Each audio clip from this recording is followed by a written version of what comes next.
Amerika yo'llari menga yoqmasligini 3 ta sababini sizlarga aytib beraman. Xo'p, birinchisidan boshlaydigan bo'lsak, Amerika yo'llari juda ham tekis.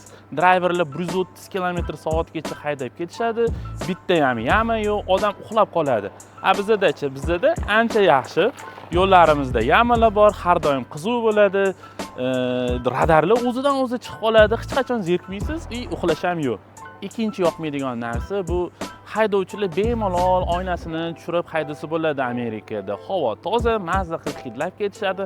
Natijada shamollab qolishadi suvni. O'shaning uchun ham menga yoqmaydi Amerikaning yo'llari. O'zimizda esa havo chang. Traktor oynasini tushira olmaysiz ham. Mazza qilib issiqqina shamollamasdan ketasiz O'zbekistonda. Va uchinchi sababi Amerikada yo'l belgilari hamma yoqda bor. Hech qachon adashib qolmaysiz. GPS ishlataman desangiz, ishlatish ham kerak emas. O'zbekistonda yo'l belgilarini o'zi kerak emas. Sizning xotirangiz kuchayadi, yo'l belgilarini bilmasdan ham bemalol yo'lingizni topib yursangiz bo'ladi. Bu yo'ldan yuraverib biz o'rganib ketganmiz.